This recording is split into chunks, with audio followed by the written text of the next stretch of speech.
And now, Ladies and gentlemen, Please fasten your seatbelts. Welcome to PreneurCast. Yeah, business cards being swapped, beers being drunk. Can I say a nasty word? Can I say procrastination? With Pete Williams and Dom Gocher. How well did that go down? We can talk about that entire thing in a very another rant and soapbox episode if we want to. Visit us online at PreneurMedia.tv.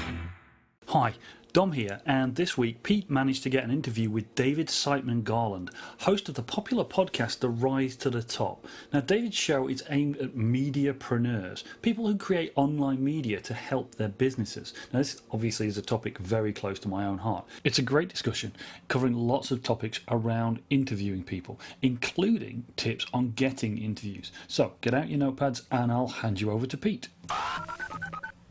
David, thanks for joining us today, mate. Oh, well, thanks for having me. And by the way, if my voice sounds weird to anyone that knows my voice, it's because I have a little bit of a cold. But that's not going to stop us, Pete. It's not going to stop us. You've been working hard. We may as well kind of touch on that up front. You've got a workshop coming up, which is very exciting, mate. Yeah, we wanted to do something that was really different and pretty cool. So we're doing an online event called the Talk to the Top, where basically I've reached out to a lot of my good friends, in the online marketing space specifically, but not only, to really help people, grow the audience and kind of monetize online. And it's been a lot of sleepless nights. You know how it is. There's a lot of anytime you take on a big undertaking, it's going to be a lot of effort. Yeah. So online launch or online event, is it actually delivered digitally, or is it actually a live bums on seat? Yeah. So it is. You could sit at home in your underwear, Nice. and you tune in online via webinars. But it's all live. So you tune in. It's a schedule, just like an event would have a schedule. But you tune in live, but you also get lifetime access to all the recordings. So if you miss it or you can't attend something, it's not like you miss out on it. But we've got the presenters are all doing Q&A and a session. So it's gonna be a lot of fun. Awesome. So it's back to back over a 1 day period, is it? Is that the plan? 4 days. 4 days. So we're going October 29th, the 30th, little break for Halloween over here, and then the 1st and the 2nd. So it's like a Monday, Tuesday, Thursday, Friday, with about 3-ish sessions a day, 50% on growing your audience online, and 50% on what's working now to monetize online. So it's going to be a pretty cool mix. Yeah, I love the idea of it being a live event, but over the web. This sort of stuff starting to happen at the moment, which is very, very cool. It's just a different approach to this sort of stuff, which I'm loving. Yeah, and it's something like a lot of my audience and people that I work with and clients and customers and stuff, a lot of times they're what I call mediapreneurs, And what I mean by mediapreneur is, in a nutshell, is an entrepreneur that creates media. But what it really means is, a lot of times that I work directly with people that are like authors, experts, personal brands, coaches, people like that are looking to, grow their audience and, monetize better online. And, that just seemed like something that could really help out and be different. As opposed to just doing another product or another blank. It's like, okay, how can I tap into one of the biggest assets that I have, which is relationships with like really cool people, to ask them to come on and do this, and it's gonna be something pretty cool. Yeah, I think like some really cool stuff is that obviously you're going to get some great names being able to present without having to worry about logistic crap that so many people have to do when it comes to live events, is deal with the logistics of people flying in and being there and all that sort of stuff, which is very, very cool. And I think it also just gives you a good angle for the actual product, which is the event itself, is that it's something different. There's a story in the whole, it's an online event as opposed to a physical come and sit your bum in a seat for 3 days event. Right, exactly. And and both have their kind of ups and downs, both types of events. But to me, I think for a busy person who doesn't want to travel in somewhere and get raped by TSA or whatever, and just wants to get some great content, and also that you can listen to over and over again or watch over and over again, so you can really apply it. So it's going to be fun, and it's been like any undertaking, a huge amount of work. I think that's one of the delusions that people have about sort of, and I know your audience, Pete, isn't just online marketers or online business, that people have online and offline businesses, but there's this illusion, I think, of that online business or internet marketing equals very little work. you know, and like there's this like illusion that it's like, oh, you know, it's just those people there. They work like 1.7 hours a week, and they just kind of like wander around and they just like deposit money in their bank accounts, you know. Yeah. And it just that sounds great, by the way, but it's just not. It's not the reality of anything. It's not the reality, and the people that really are successful in this industry put in hours. You know what I mean? And they put in hours. It's a business like anything else. And the people that are looking for that sort of like magic button thing are usually people that kind of struggle with it, you know? Yeah, couldn't agree more. That's something I preach all the time. So let me ask you one more question about this project that you're working on, then we'll kind of get into the meat of what I want to pick your brain about on the show today. And the question is, what's been the surprise for you out of putting on this online event? What's the one thing you didn't kind of think about that's kind of taken up more time, that was easier than it thought, that has been more well received than you expected? What's sort of been the one surprise for this for you? Fantastic question, by the way. Put you on the spot too. Yeah, no, I love it. I love questions like that. You know, I've got two, so I'm going to cheat. I'm going to cheat because one's like more of a negative, and I don't like to be a negative person, so I'm going to go on a positive too. So the negative was because it's an online event, you can't use online processors like ClickBank, which I love, that deliver digital goods, right?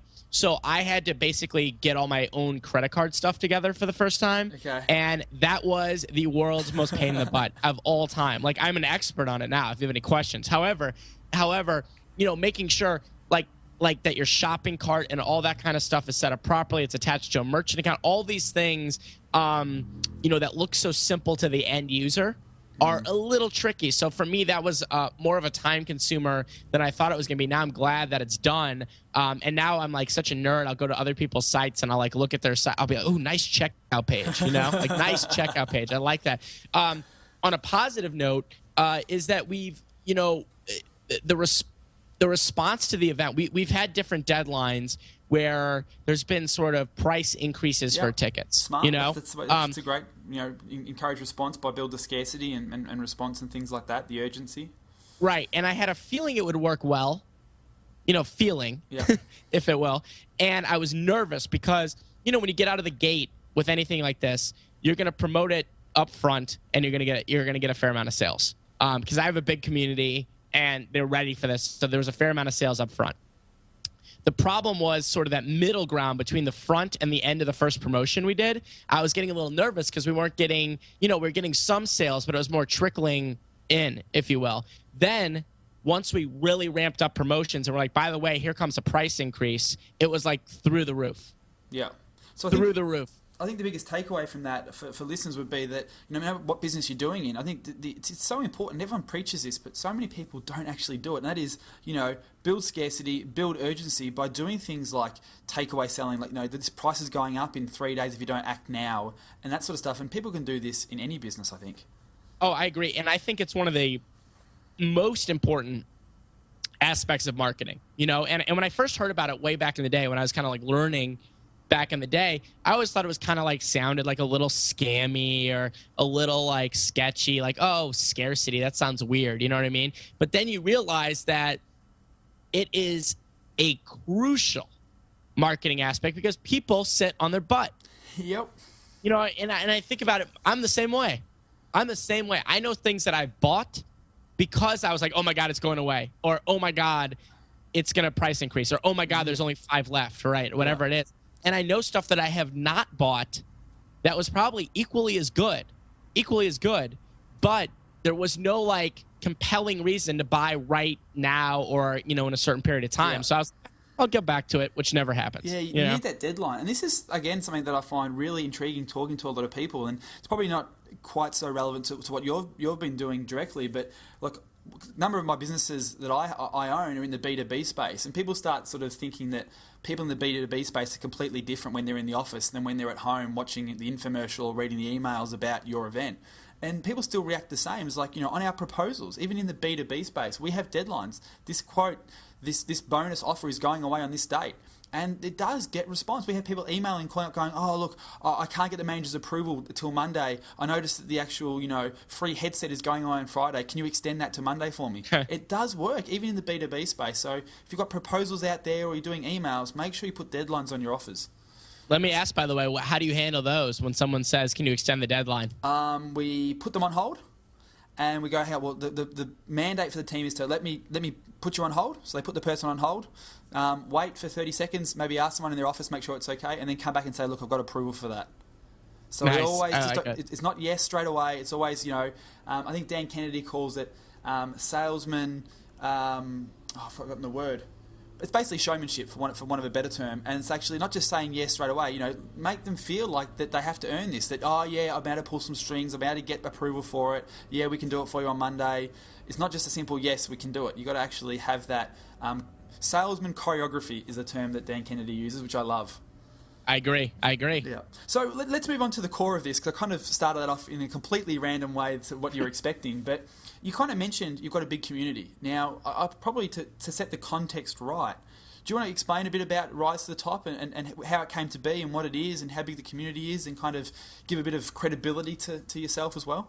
Yeah, so the Rise to the Top, in a nutshell, it's a community, it's a resource, and it's a web show for what I call mediapreneurs. And we kind of talked about what that is before, but really my community is a lot of personal brands and experts and, people like that are looking to really dominate online.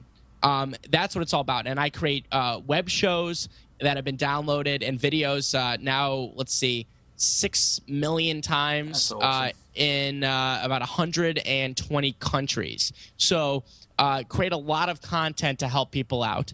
That's kind of the first and foremost thing that I do. And we have about 250,000 people or so that come in and download and consume the content on a monthly basis as part of the Rise to the Top.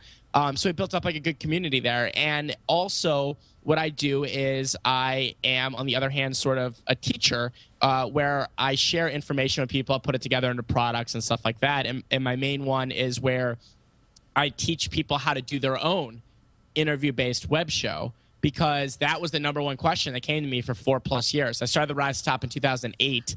Long, convoluted story on how it started, but in a nutshell, I took my bar mitzvah money and started a local TV show in St. Louis, Missouri, focused around entrepreneurship. And since then, it's changed and it's evolved to what it is now. But it's always been really about bringing on people to share their experience on one hand, mixed with actionable tips and how-tos on the other hand. So it's been a fun thing, and it's been something that's led to a lot of cool stuff, like a book deal, and it's gone from there. Awesome, man. Awesome. Now, this consulting work with Google, is that right? Or at least a tour of their office? I did a couple years ago. Yeah, no, it was consulting work. It's funny this is why I'm such a big proponent of, essentially putting yourself out there online. And what happens is, if you're out there doing good stuff and cool stuff, and you're out there and you really care and you put a lot of time and effort into it, good stuff starts kind of kicking back at you, And that's what happened to me. Actually, it was, I don't know when it was, like a year and a half ago, something like that. Google called up and they said, hey, we've got a new program that we're working on for kind of entrepreneurship and small business. We'd love to fly you out. We'd love to pay you for the day, do a little bit of on-camera work and do some brainstorming session. And it'll be you and Chris Brogan and Anita Campbell from Small Business Trends, a couple other people. And I'm like, yeah. I mean, what do I pay? Do you pay? Yeah, exactly. Who's paying here? Right? How do I get there? Right, exactly. And so what happens is, it took some blood, sweat, and tears to get to that point. But, we are definitely in this very interesting age now where, anyone can create a media platform online, and, that can lead to all kinds of interesting stuff. Yeah. And I think one of the big things that you kind of spoke about there was the expert status that you get. And you kind of indirectly spoke about that. And this is, I think, the reason I, wanted to get you on the show and chat about this. And I've got some questions later about sort of how to find guests and how to do the interview, and probably the same sort of questions you've been asked for 4 years. But, what's the experience you've seen from people you've taught, or even yourself, that not only fundamentally it's the expert status and the positioning you kind of get as being that sort of go-to guy in the space when you're asking questions and interviewing other key people? Yeah, I mean, I call it like credibility by association. Yeah. Because what ends up happening, like on day one, let's just put it this way, like when I started on day one, I didn't really have any credibility in the space, right? I was just a guy who was like into it. You know, like I wasn't like, oh, here's all the money I've made, or oh, here's all the stuff I did. So my credibility was essentially built through interviewing other people, because what happens is when you associate yourself with these people, you know, even if it's for a quick interview, even if it's a 10-minute interview, right? Basically, they're saying, you know, oh, look, there's David, and he's interviewing Tim Ferriss and Seth Godin. You know, he's probably not a serial killer, you know, like something like that. Yeah. It's what happens is, you know, there's the old saying, you become more who you're around, but it's also how you're perceived. Exactly. So building credibility, you know, which is one brick at a time, there's a million ways to go about it, right? Like building credibility, there's a million ways to go about it. But for me, my biggest way of doing it was by getting around credible people, learning and applying that to my own businesses. And then that started building stuff over time. And that's really kind of was my approach to it. Yeah. And the really cool thing about this is that I guess most people, when they kind of hear about doing interviews, they sort of think, I've got to start a podcast or a web TV show like you've done at Rise to the Top. And they sort of think, oh, well, hang on, I'm a real world business owner, or I'm even in a niche market doing, you know, information marketing, whatever it might be. Is I don't want to be, I don't want to have a podcast or do an interview show. That's an extra thing I have to do. But, you know, to give you a really, I guess, grounded example of how one of my clients have actually started using interviews to grow their offline business. Michael's in the golf real estate management business. So, you know, sort of like golf estates and those sort of places. So, you know, I'm sure they're throughout America. We've got, you know, Trump does this. You got the golf course, and on the golf course there's always a housing estate. Well, he kind of manages all of that sort of stuff.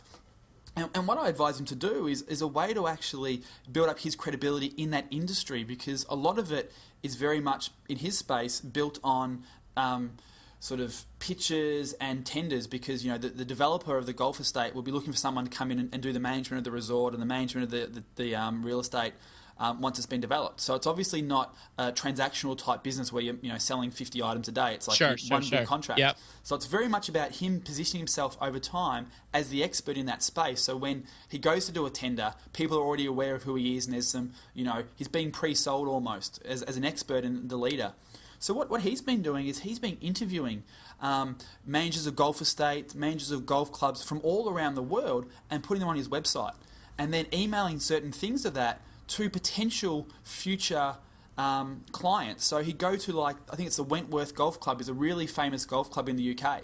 And he was able to get in touch with the manager of that golf estate and talk about the history of the golf estate and the troubles they have and how they deal with those issues and all that sort of good stuff as an interview. So not only did he now be able to sort of get free consulting from, you know, a hugely successful business in his space, but he then took that recording, put it on his site, made him look like an expert, and then even emailed certain segments of those interviews to prospective developers who he may work with in the future. So he can obviously spot that there's a development going on and it'll be finished in 18 months' time, and he grabbed a part of an interview that sort of talks about the issues of the actual physical development and how you need to think about certain things during the development. So he sent that to a prospect and said, hey Joe, I know you're a couple of years away from having the development finished. Here's an interview I did with a guy from Wentworth Golf Club. There's a couple of things in there at the 7-minute mark that might be helpful for you. So it wasn't like pitching business. He wasn't trying to get the guy to give him the contract. He's adding value to him by saying, here's an interview that might help you, and he's automatically positioned by association with Wentworth Golf Club management, which is just huge. So it's a great example, because, you know, there's many reasons to do interviews. You know, there's many reasons, and the one that you just hit on, especially for people if they have an offline business, whatever. I mean, if relationships with key people in your industry are an important part of your business, there's almost no better excuse than to have an interview-based web show to reach out to someone. You know, because that's one of the best things I say is that a show is an unbelievable excuse and a handshake. Yeah. So, you know, if I reached out, let's say in the example, what was your client's name again? Michael. Marco, and let's just say he's trying to meet this guy Phil, okay, and it's, you know, Phil's some kind of, you know, big golf dude that he wants to know, you know, as opposed to reaching out to Phil and just trying to, you know, pitch him on something. Right? Yeah. Or form it that way, as opposed to reaching out and saying, hey, you know, Phil, I know you've got this new golf course that you're looking to promote and get the word out about. I'd love to talk to you about how you designed it and how you went about it, and I'd love to have you on my show to talk about that. You're flipping sort of the mentality from someone that could be defensive, that you want something from them. Instead, you're starting a relationship by offering something, and I think that there's huge value to doing that, regardless of what type of business you're in.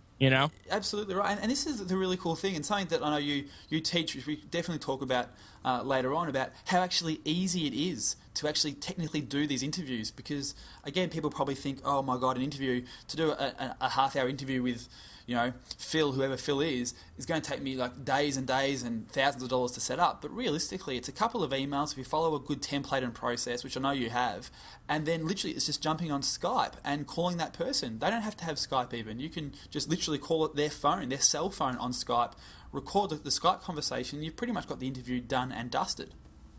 Yeah, I mean, and there's a lot of different ways, and you can go to meeting. There's easy software out there, and for me, it all depends on what type of your business you're in. I'm a fan of video. Yeah. Not only for interviews, but for just in general as well. That's another skill that I'm such a huge fan of. But yeah, it's not. A lot of people get kind of hung up on the tech stuff, and my thing on that is that I have some easy suggestions for people, but it's not anything that, I mean, I'm not really a person that's like a tech geek or anything close to a tech geek at all, and it's taken trial and error, but it's really not that bad for doing that. I don't want that to hold people back. Let's just put it that way. Exactly. I couldn't agree more. That Michael just literally called the guy on Skype in the UK.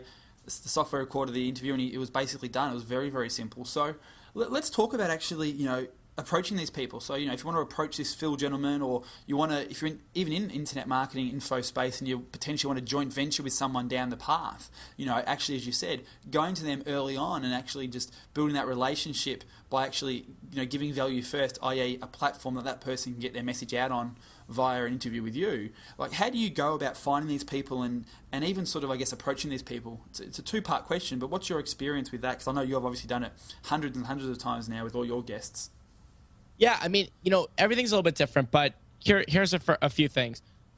Number one is when you're reaching out to someone, timing is everything in life in general, and it's the same with doing an interview. Anyone that's like a busy person, everyone's busy, so everyone's a busy person. What I've noticed is one of the key things is timing it around something big that they have going on. So if they've got a book release, a new product, a new service, a new anything, right? It becomes sort of a perfect time to interview someone, as opposed to just randomly because you want to interview them, And what I've noticed is, if you look at the Tonight Show or anything like that, the guest comes on, they talk about, something random, like they could be talking about dating or they could be talking about God knows what, and then at the end they plug a movie. And it's the same as the case for doing interviews online or in person or wherever you want to do them, is that, yeah, you can reach out to someone because they have a new book or something like that, and then, talk about a different subject on the interview that ties into it. It doesn't have to be a direct subject that's just like, exactly what you want to do. So the first principle is the principle of timing. The second principle is, and this one is very, very important, and this might get slightly complicated, but you have to have a strong brand presence online. And what I mean by that is not a huge viewership, but I'm telling you right now, branding makes all the difference when it comes down to people saying yes or no, especially if you don't know them. Because what's the first thing that happens when someone looks, when you ask for an interview? What do you think the first thing someone does? They're going to go to Google and check you out. Right. Are they going to go right to your website directly? Somehow, some form of fashion, either Google or they're going to go right to your website, right? And if your website looks like crap and it's a template and it's like you can't find anything on there that of any interest, it says to me that this is amateur hour, And for me, it's worth spending a little bit of extra time and a little bit of extra money on developing a strong brand. This is, I teach my students that want to create their shows all kinds of strategies to do to create that strong foundation and get as specific as they possibly can. So they're not out there just throwing darts at the world. You know, when you start to interview people, I get people to say, these are the exact types of people I want to interview. Here's why. And here's my brand. You know, this is what we stand for. This is what I want people to look like when they come to the site. You can see me on there because people want to associate with the host. I mean, all these things come to it because one of the biggest mistakes I see is when before people reach out to guests, they haven't spent enough time on their foundation. Of really establishing something that someone wants to say yes to. Because I'm telling you right now, if your site looks pretty and looks cool, a guest will say yes, even if it's just you, mom, and the cat that are watching. Yeah, you know? Exactly right.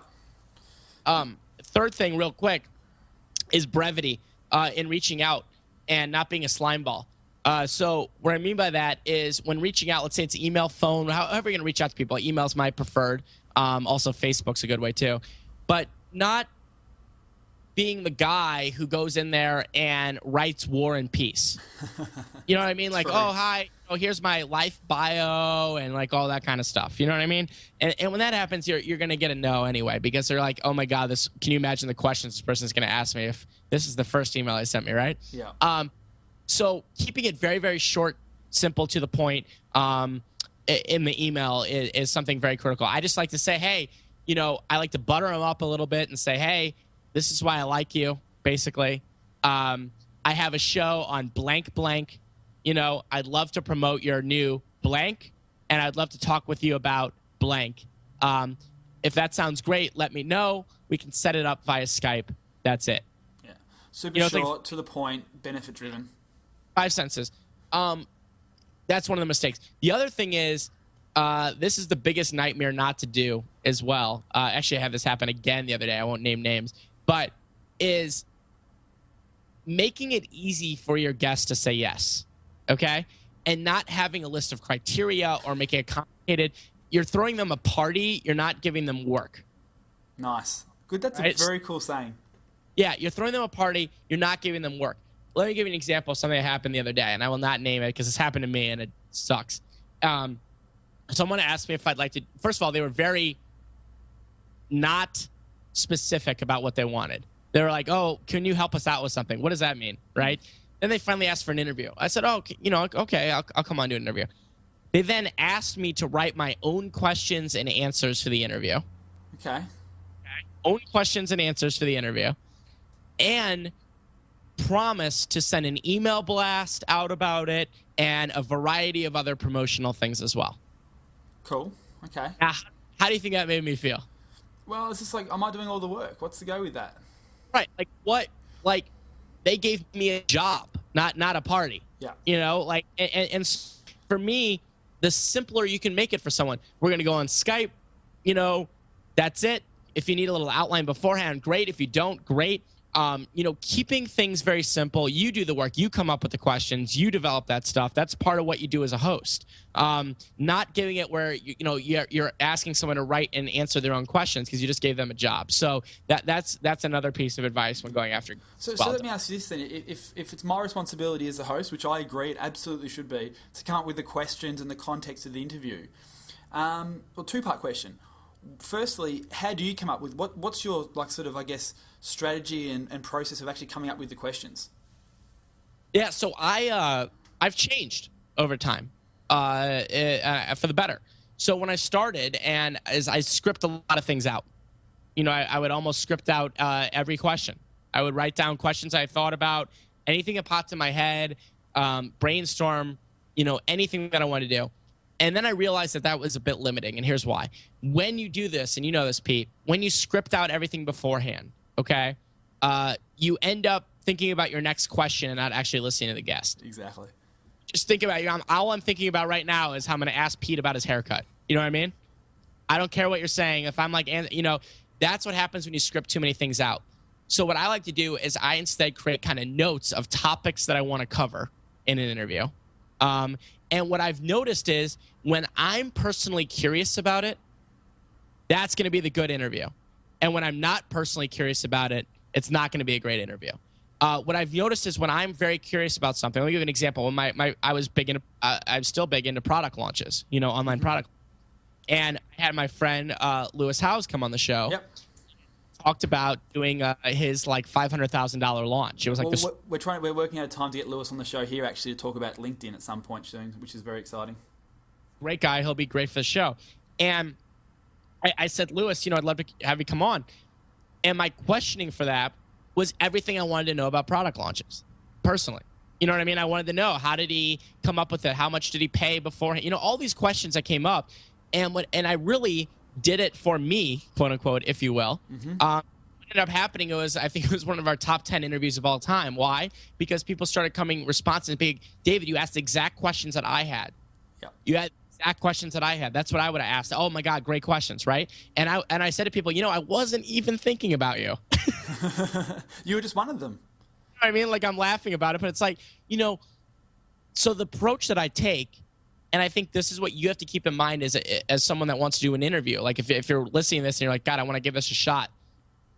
The more selfish you are with the questions, the better the interview is going to be. Yeah. And I know that sounds ridiculous and counterintuitive, like always think about your community and always think about that stuff. If you're leading a community of golf people or whatever they are, you know what I mean? They're going to want to know the same stuff you do. Exactly. And if you do, so I mean, that's my number one thing there. Yeah, so I kind of cut you off then, but I was going to sort of then ask you the question, which was kind of the second part, you're kind of leading onto there perfectly, I guess, was about what do you do when people sort of, or have you experienced this, where people actually kind of trying to shove the questions down your throat in that they not necessarily have a publicist sort of controlling the whole thing, or whether at least they've maybe done a publicity course and kind of are aware that if they get an interview, they should obviously try and pre-script questions and stuff to make it easier for the interviewer. What's your experience with that? Have you had much? I have, and I don't like it. Better term. Like, anytime I'm working with PR people who some of them are very lovely people, but I like to go for an authentic conversation, and you like to go for an authentic conversation. And I feel like anyone that wants to do an interview that is listening to this, wants to give this a shot, you want to go for authentic conversation. And that can get dampered when you have that sort of preset script, if you will. Yeah. So one way around that, I've never really had someone say, like, ask me this, per se, which would be pretty audacious, but I'd appreciate that. I would laugh, and then definitely not ask it. But I have had people, request questions beforehand, for sure. And I get that, and I understand why. And what I sort of do, as opposed to sending very, very specific questions, I'll just sort of send an outline-ish of the things that I want to cover. Yeah. Just to give them a scope of what they want to talk about. But yeah, I think, the bigger the celebrity or the bigger the person is that you're trying to interview, the more used to they are the scripted questions, Yeah. Well, they kind of have to be, because I guess they're so conscious of their brand. But the downside that I see is that you just get cookie cutter interviews. And the catch is that if you're trying to build a long-term audience, you're better off asking, unique, personal, conversational type questions, because it's going to be a different interview than they would have got by listening to that person be interviewed by somebody else. You want to make your content that you create, that you're involved with, unique, and the only way to do that is ask unique questions. Yeah, no, and I that is a fabulous point, and I absolutely agree on that. The way to get cookie cutter interviews is to ask cookie cutter questions. Exactly. So something I want to kind of give a suggestion out there to people, which is kind of left of field, but something that I did actually prepare that I wanted to suggest to people, is that a way to, if you're in sort of an industry where you actually have wholesale or manufacturer relationships, this is about getting guests. It's a tip about getting guests that I think people don't really think about and don't do enough, and that is lean on your wholesalers or your manufacturers. And what I mean by that is, let's say, for example, you're in a retail space or even an online space. In retail, hypothetically, you have a bike store.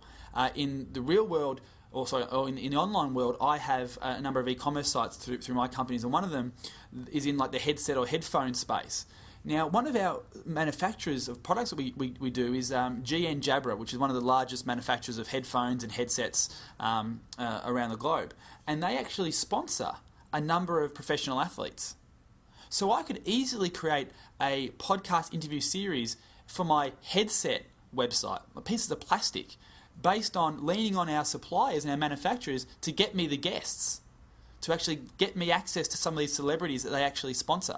Maybe if we ever sold Beats headsets, for example, on our site, I could try and push on the manufacturer to get me an interview with Lady Gaga or Dr. Dre, because they already have a relationship in place with those people. And I think this is something that businesses don't do enough, whether you're in the e-commerce space, in the retail space, in any sort of industry.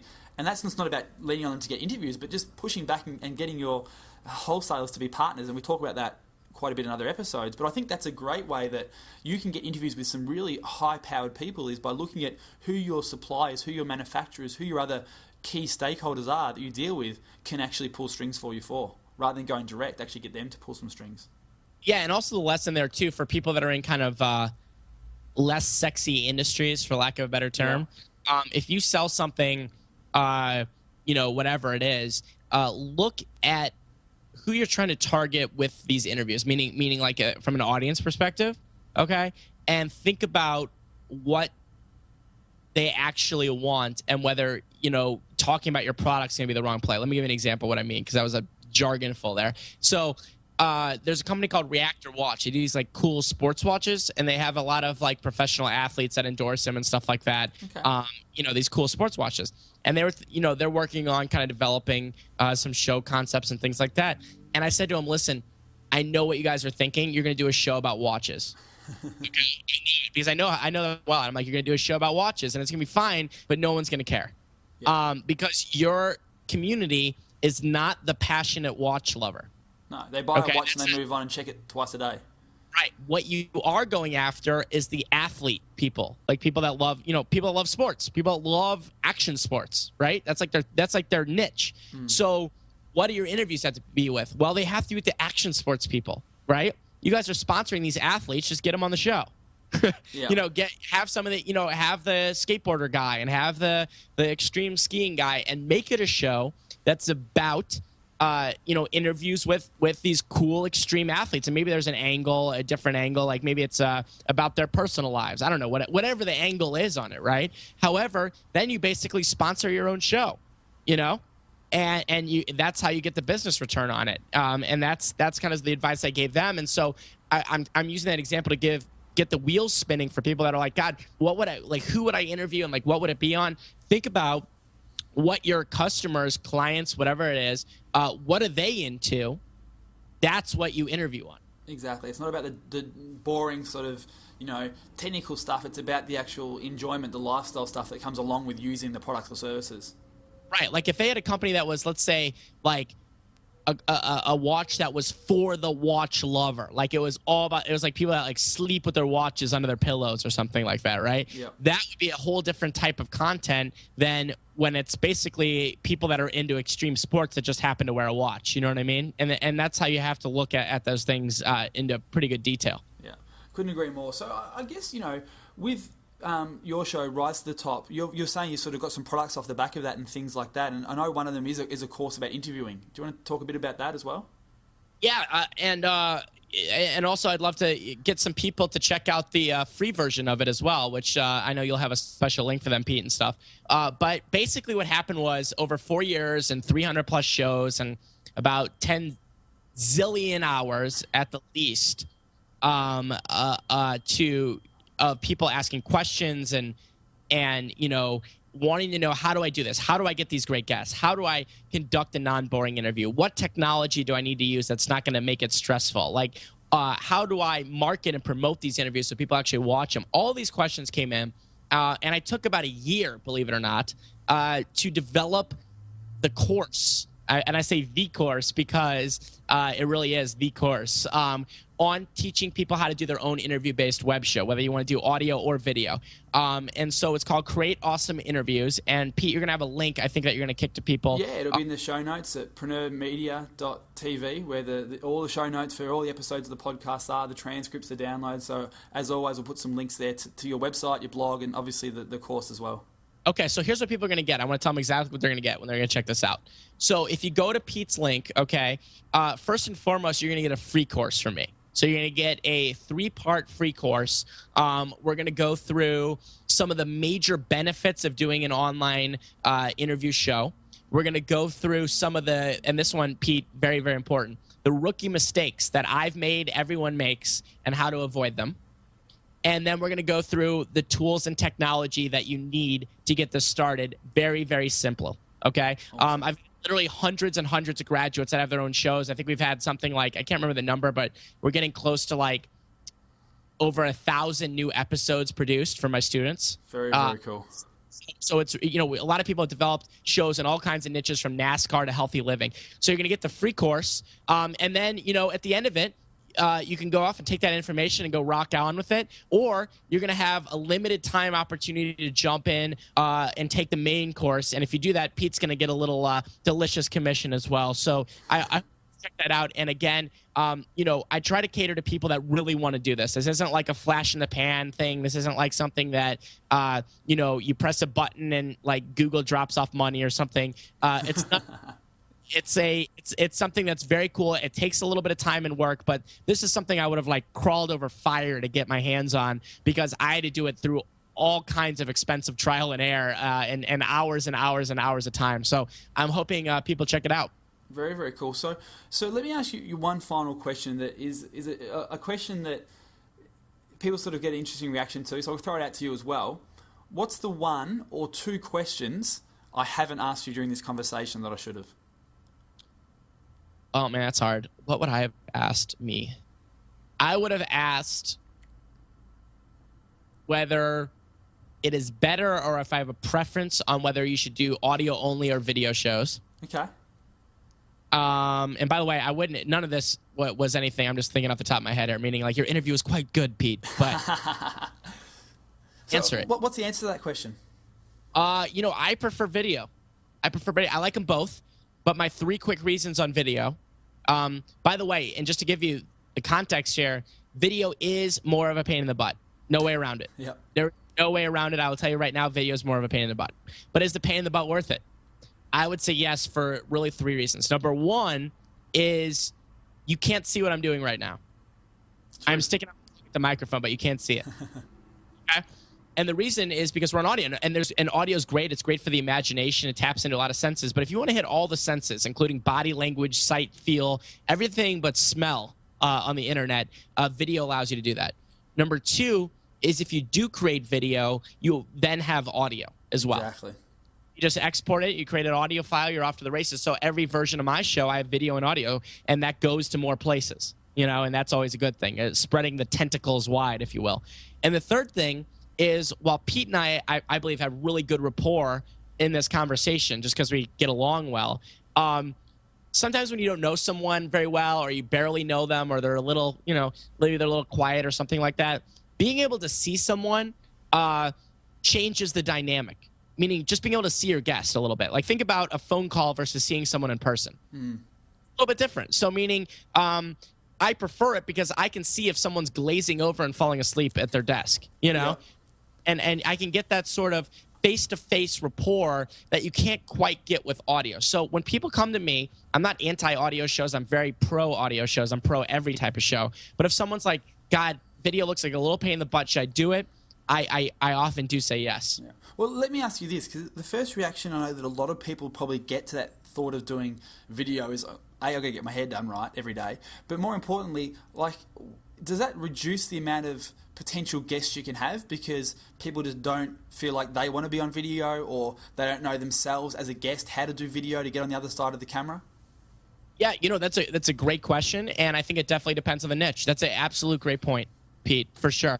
But here's my way around it. If you, let's say, have an industry where they're just not audio's your only option. It's just end of the day, I would do that and then find another way that I can incorporate videos into the business. Yeah. Because video is critical, right? We can all agree that. Absolutely. I think it comes down to just shooting for the stars, shooting for the moon, and if you miss, you land in the stars. So, you shoot for video with these guests, and if they can't do video, you go, all right, let's just do an audio interview. Yep, I agree. Yeah. I agree. And I think too, like this. If you want to get sort of a bit, I'll use the word tricky. It's probably not the ideal word because it's probably got negative connotations with it. But if you give someone an option of video, and that's your first option, and they say no, you can easily counter with an audio interview.